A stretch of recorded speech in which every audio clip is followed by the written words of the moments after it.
Once upon a time, there was a kingdom like no other. A kingdom ruled by its own subjects, with no kings or queens, where the subjects were ably guided by the great warriors of the land, who protect them from every threat and enlighten them with precious knowledge that would help them become rulers of their own land. It was a kingdom that did not need a ruler.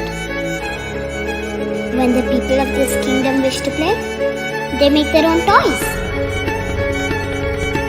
When they wish to eat, they run their own kitchen and decide on their own menu. When they desire entertainment, they sing their own songs, celebrate their own art forms, and enact their own plays. How harmonious a kingdom would be if all the subjects worked together in unity to build it. Here is a kingdom where there is knowledge not only in its books but everywhere in the air.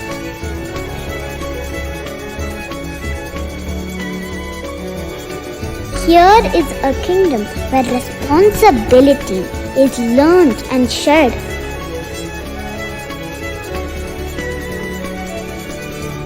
Here is a kingdom like no other.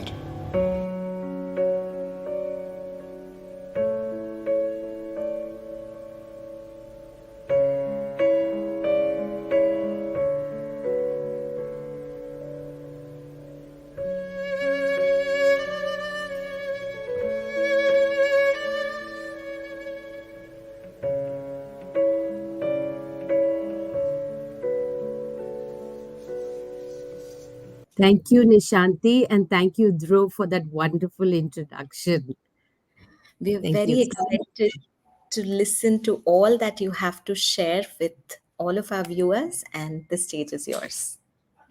Thank you. Good evening to everyone present here today. And Nishanti, I will need a little bit of help in the. Yes, thank you. I will try to be as non-technical as possible. However, today's topic, I will be talking about how to choose the right board if you want self-directed and project-based learning for your children. Okay, so Albert Einstein had said this long ago, but today it is very, very relevant that education is not the learning of facts, but of training of the mind to think. When we were in school, we had knowledge was what was more important to be gained. But today things have changed and it is based on skills that we need to be looking at education to build up our skill sets and application based thinking, higher order thinking skills. And it's much more relevant in today's world than it was back then. Now, first, let us try to understand what exactly is, self-directed learning and project-based learning. So when it comes to self-directed learning, it's a learning method where the student takes initiative for their learning.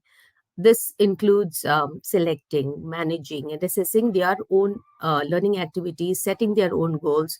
The teachers or the facilitators or mentors are there just to provide advice, direction, and resources to support the student in their learning. They kind of lead their learning in that, and the peers along with them help in the collaboration. So when it comes to the benefits of self-directed learning, why would you want to do that? One is autonomy. This encourages the student to be independent and self-motivated in their learning process. So they have control over their learning and what they are learning, how they are learning, and they learn to understand themselves also better. Personalized learning, so the learning or the education can be tailored to individual interests and pace of the learner. Now, ownership of learning, as I said earlier, the control lies in the student, and this fosters responsibility and accountability for their own learning. So they then try to understand where they have the blocks. They're able to go back to the mentors and who help only in facilitation. So please understand, this is unlike earlier where the teacher was teaching.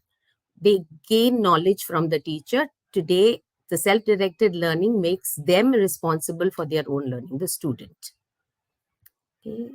Yes. Now, coming to project-based learning. So, project-based learning is a method where the students learn by actively engaging in real-world or personally meaningful projects. Okay, and this connects practical real-life scenarios, and that is the application. So, where the children would get projects which are around them, they start to take the problems instead of earlier where it was knowledge gained and then they would apply when the time comes, which was a difficult proposition for most people. But at that point of time, that was all that was required. Knowledge was what was required to get a job or move ahead in a career, while today it is all these skill sets that make the students stand out or make their career in areas that make a difference to the world. So real world application would connect their learning to the practical real life scenarios.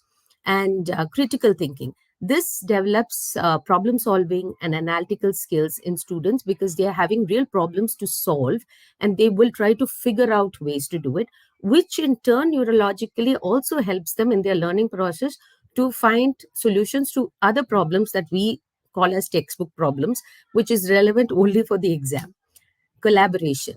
Collaboration encourages teamwork and communication skills. I'd like to actually touch upon this. I was visiting Tapas quite a few months ago. There was an event coming up, and the children were very excited. They were all planning all of that. And being an outsider, I asked them, what is the event all about? And all of them were, trying to explain to me at the same time what each one was doing. It was a big event that they were trying to organize.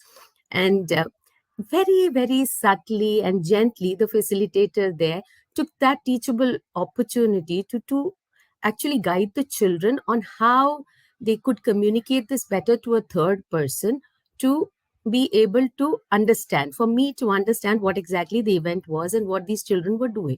So this just came about because I happened to be there. This wouldn't have been a lesson plan. So all this, when it's real life projects that the children are working on, they get to meet a lot of other people other than just their facilitators as well. And they learn real life, applications to the problem there. Now, coming to this thing. Okay, so the project and project based learning. Now, all of us have been to school. We've had projects come up. We've always had to do projects. We've made models. We've made charts, all of that. Now, what's the difference between that versus project based learning? So, in the project that we used to do, it was actually mostly a form of assessment. It was done at the end of a topic when the teacher, or we've completed one topic, we've learned a lesson, is when the project was given to us, and the goal was just to complete that project to understand how much we had learned or understood. While in a PBL or a project based learning, the project is the main unit or the lesson plan itself, if you can call it that. The whole thing, everything from what skill sets need to be built up to the assessment, everything is part of the project. That is the main unit of the whole thing. Earlier also, when the projects were given to us, the teachers were the ones who would guide us on what needs to be done. This is the project that you are given. There wasn't much scope for research. A little bit, maybe we weren't given enough time, but the teacher gave us instructions of what was needed, what would you need at the end of that, and we would make our projects, and that was about it. While here in PBL, the inquiry is driven by the student. The student takes on the onus or the responsibility of the direction in which that project can move. Not just one student. When it's a team, it's multiple people working together, individuals, and you can see how that progresses very differently even when it is with 2-3 different groups of students. In the first one, in projects, we were focusing more on the product, While in PBL, we focus not only on the product, we also focus on the process, because the skill sets are built and developed during the process of PBL. So the mentor is able to watch out, observe, see which student might be good in what area, what strength should they be working on. Usually I advise on skipping the weakness part at this stage and working more on the strengths of each child, being able to communicate to them. So that process is much more important than what is the final product. And for the project, the regular project that we have, it's just one activity that we do. While in PBL, it's a real life application, a real world context. So the children also get to choose based on their problems around them versus somebody giving them a problem. So there would be, most of the time I've seen that they are places I've worked at as well, we have a lot of conversation with the children on what project do we need to do, and from there, that's where the facilitator or the mentor is able to uh, put in or weave in the skill sets that are required to be gained over that process of doing that project. And in the earlier projects, the project that was built would be displayed or presented in the classroom, and that was it. So that learning that has happened, ticked mark, and we were done with. While mostly in project based learning, the end result is either shared as a presentation with the public, and there is some impact that is resulting from this activity. So the children also have a sense of accomplishment on what they have done. Their learning is much more stronger than just facts that go into their head, because they have actually worked on it and they've presented it or done something. There is an action that comes out from that as well. Okay, now to the main question that parents have all the time. They're asking me, how do I choose this board? I want self-directed learning for my children. I want project-based learning, but which board is more suitable for that? And this is a lot of confusion there. I have a lot of clients asking me about this, and though there are many factors on choosing the board. Simply put, I'd say right in the beginning or in primary elementary years, go with the pedagogy rather than the boards. But also, just to understand before on choosing the boards, let's try to get a gist of what each board is about, and then we can go ahead on understanding which kind of board would be facilitating or helping to develop self-directed or project-based learning. Now, the first thing that you all need to understand is education boards are required only for the exams. So boards are bodies that set up and conduct exams. So where does that, our first exam set comes up only in 10th grade, secondary, and then the senior secondary. So it is relevant. A board is relevant only in high school. Till then, learning needs to happen at a pace of for the child. Each child develops their skill sets also at a different time, and also there are basic skill sets. I think by the time 11 years, 12 years, I would expect a student to be well versed or proficient in, let's say, reading, writing, comprehension, and arithmetic skills. As long as that is built, then the preparation for an exam can start post that. So most parents are worried, okay, all this activity based learning, that's all fine, but how do we work towards the exam? But a board selection is important only at that time, and I would suggest only post middle school. You don't have to do a check before that. Now, there are many other boards as well, a few other boards, sorry, but these are the most common ones that we see in India. The CBSE board, which is the Central Board of Secondary Education. It's a national level board that is responsible for conducting the secondary and the senior higher secondary examinations in schools which are affiliated to CBSE board, which is very common. Most of you all know about this board. The next two exams, 10th standard exams, that would be the ICSE, which is equivalent to the 10th, and ISE, which is equivalent to the 12th grade. The board is actually known as the CISE. So the exams, the ICSE is the Indian Certificate of Secondary Education Examination, and this is conducted by the CISCE board, which is the Council for the Indian School Certificate Examinations. Okay, so we usually say the ICSE board, but it is not. It is the CISE board, and the exams are the ICSE and the ISE. So the ICSE's foundation is mostly English. It is an English medium course exam. English has main focus. Humanities has a lot of focus. Science, math, all the subjects go in depth when it comes to the ICSE or the CISE board. The third national board that we have, which is common, is the National Institute of Open Schooling, or the NIOS, which is mostly chosen by homeschoolers or children who are going into other streams, children with difficulties. So it is at par with the CBSE or the NCRT curriculum. Now, coming to the international boards, popular in India, we have the IGCSE exams, which is International General Certificate of Secondary Education. This is from UK, and there are two different boards. Cambridge is much more popular, but Pearson Edexcel also is a popular board that we can find in India, that we see. Okay, so the exams name for equivalent to 10th is the IGCSE exams, and for 12th are the A levels. So the A levels exams are for the 12th grade. We generally hear them using IGCSE for 10th or 12th, but IGCSE is only for 10th standard, and A levels are for the 12th grade. The other international board that we know is the IB. IB is the International Baccalaureate, and this is not per se an exam. It's a framework that builds on skill sets. And there are three different programs for the IB, unlike the other boards where affiliation is for all the way from grade 1 to 10 or 12. For the IB board, the accreditation has to be gained in these three different blocks separately, which is the PYP, which is the primary year program, MYP, the middle year program, and DP, the IB diploma program.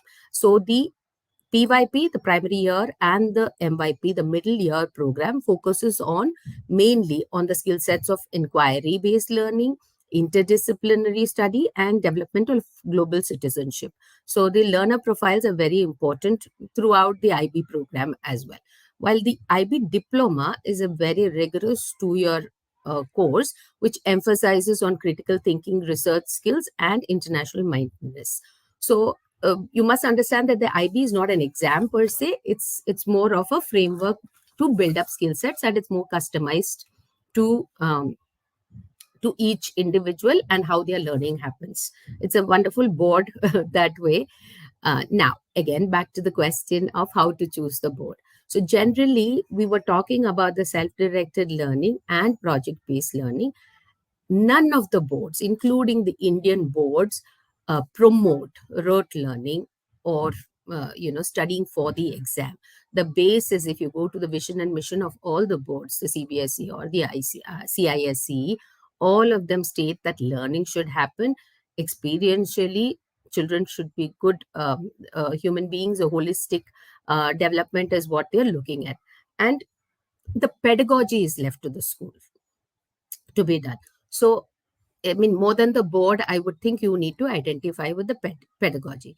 Having said that, the international boards, it's most likely that the international schools that follow the international boards would be doing self-directed and PBL.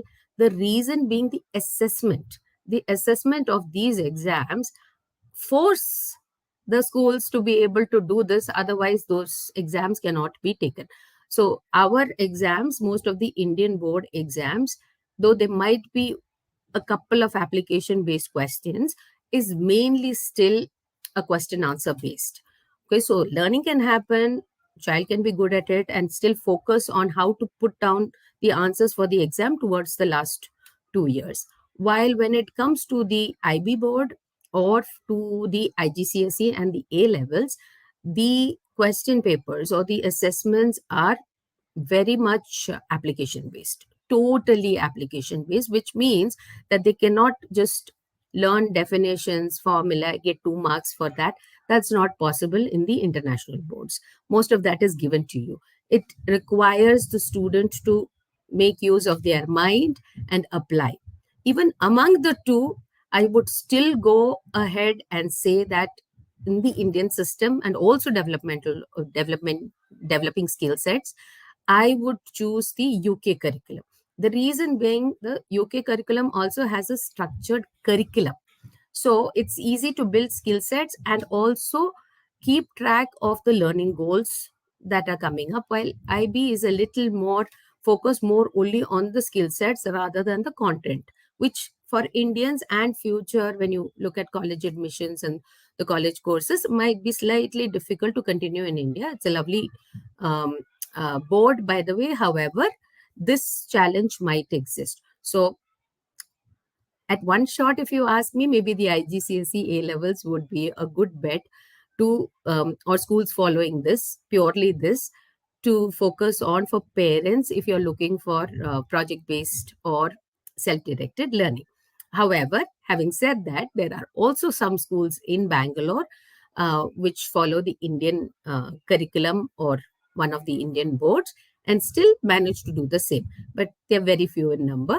This would be a good thumb rule to look forward to and go ahead with. So, and one size does not fit all, so I cannot say this board is the right thing for your child. Each child's learning is also very different, so you need to find a pedagogy or a school that follows a pedagogy or a methodology that is a right fitment for your child. So based on my work also, I have worked with children. I'm building a platform right now. We believe in what is works for one family might not work for the other family, might not even work for siblings. One school might be the right fit for one child and not for the other. So that's all for today regarding this. And Nishanti, if there are any questions.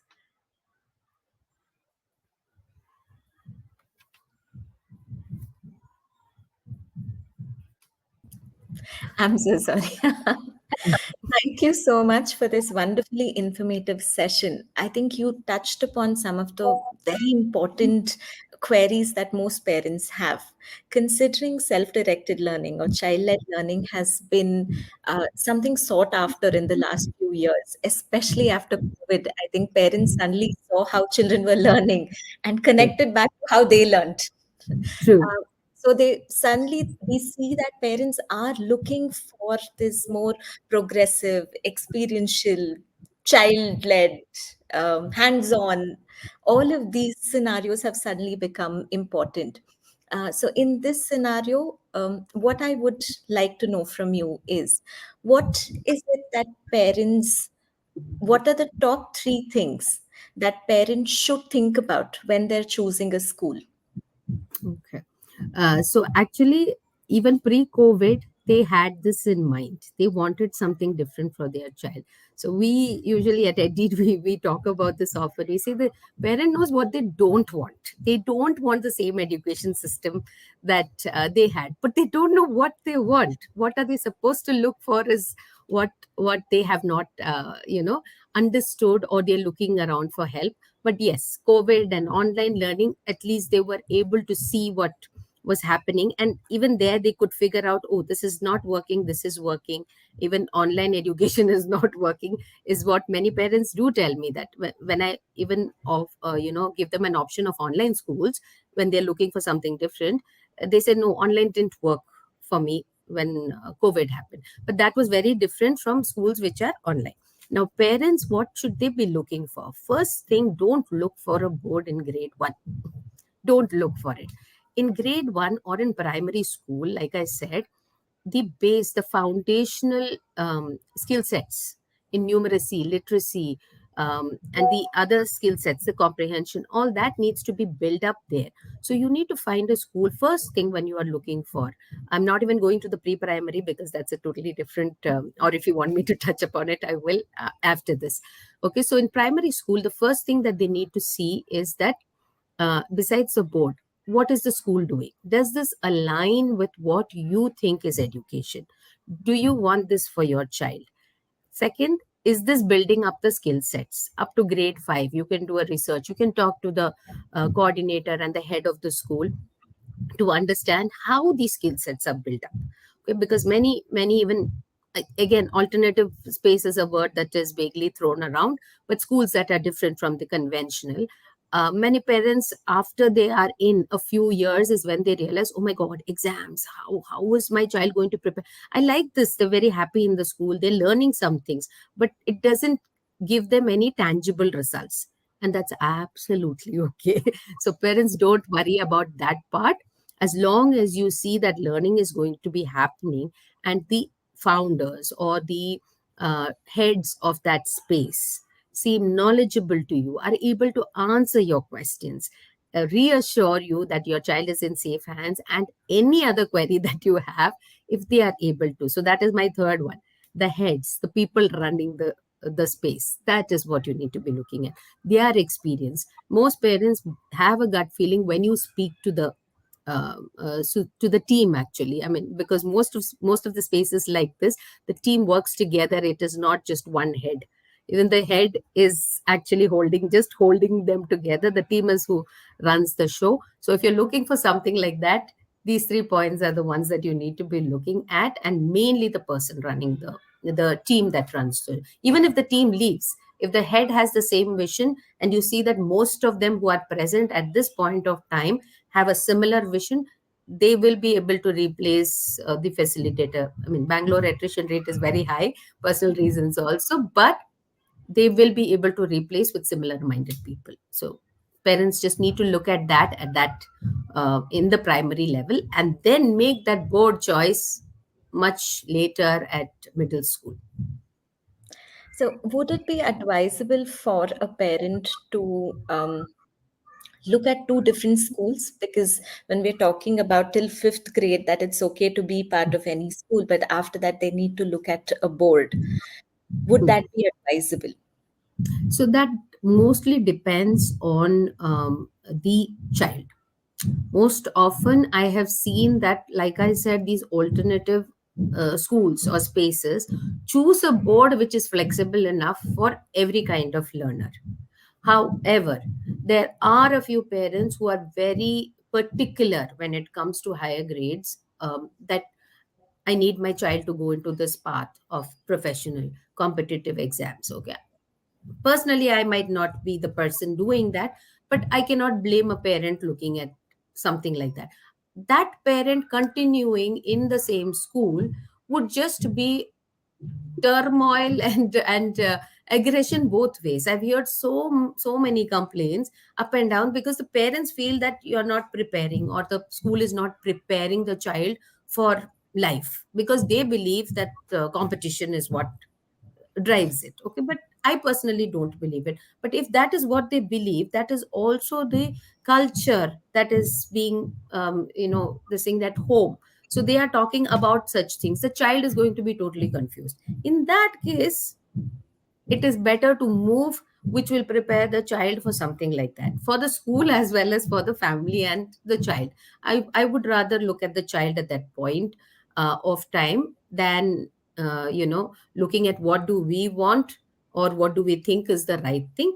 However, I've mostly seen that the spaces that want to be affiliated have mostly go with an NIOS, because that gives them the freedom, even if it is the Indian system and a straightforward question answer session, but it gives them the flexibility to actually do what they want to do in the learning process, and prepare for the exam only at in the last 2 years necessary, or they go for the IGCSE, because there also there's a curriculum framework which is easier to work with, and the choice of subjects in both these boards are quite wide. And I don't know, for some strange reason, though the CBSE and the ICSE also have subject options, most of the schools that are affiliated do not opt for those, and they go with the regular subjects. So parents who want this would obviously be wanting subjects that the child is good in, versus just anything that the school is offering.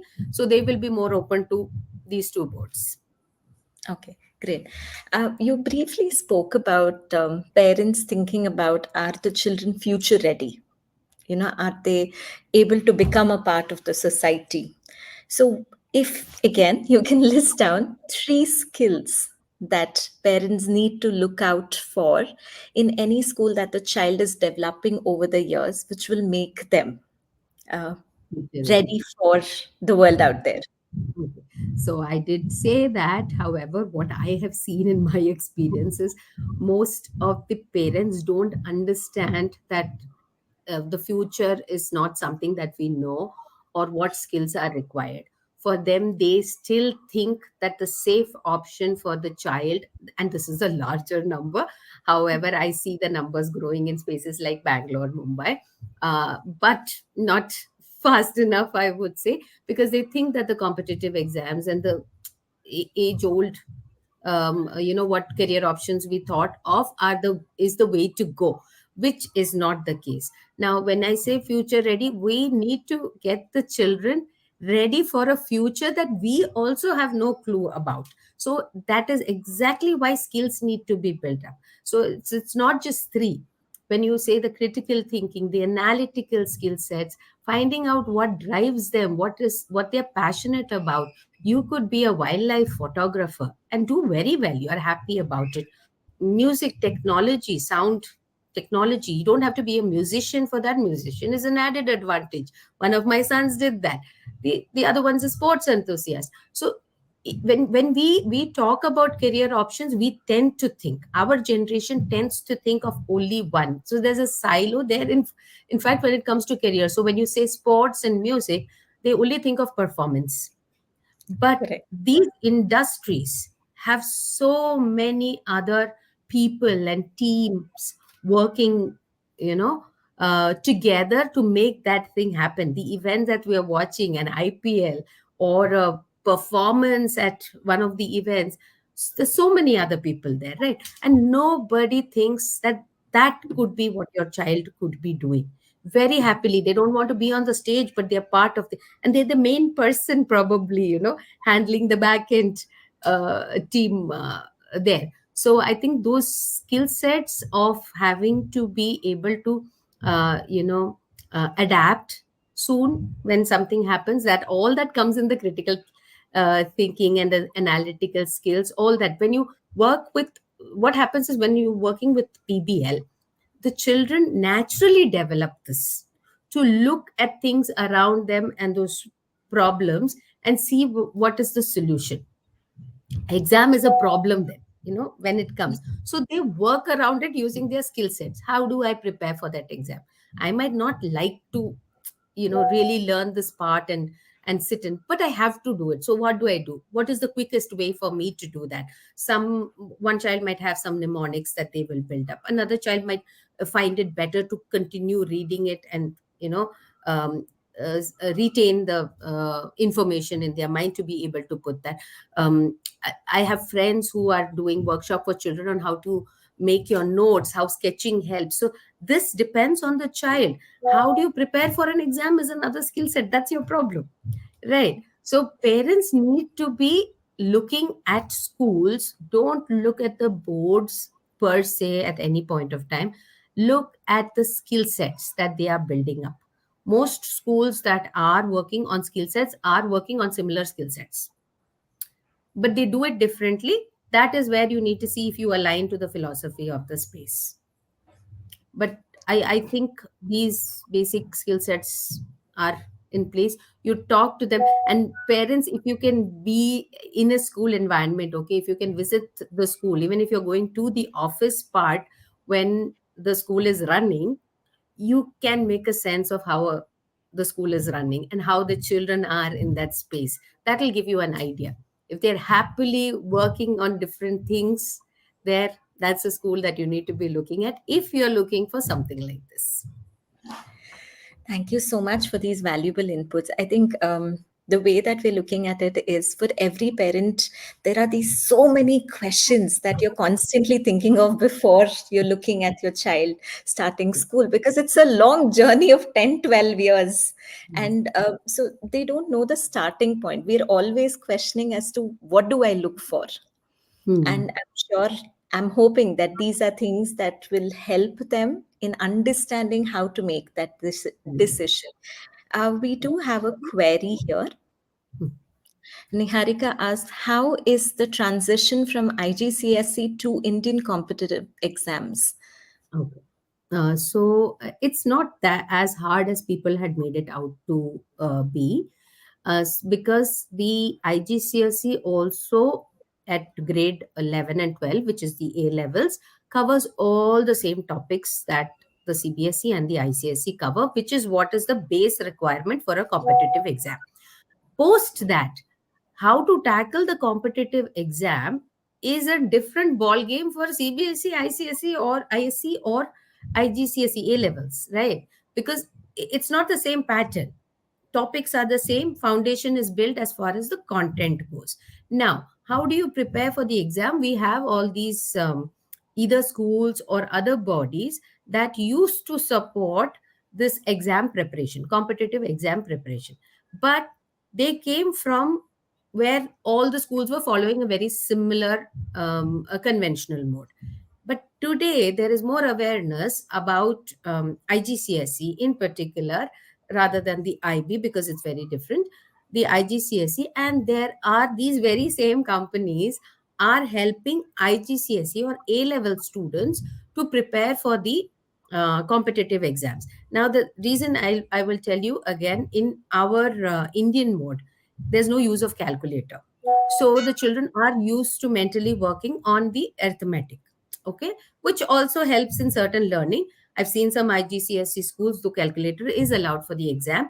They do not allow it when the learning process is happening, so that that can be used as an extra tool that helps you, rather than using it as the main tool to do your calculations. But in case that is not there, these children from an A levels background would require, they have the application based thinking already, while mostly the preparation with the other students from the Indian board is that part. When they're Okay. preparing for the entrance exam, the application based, because the questions are not going to be very direct. Two, which both set of students will require, is filter out.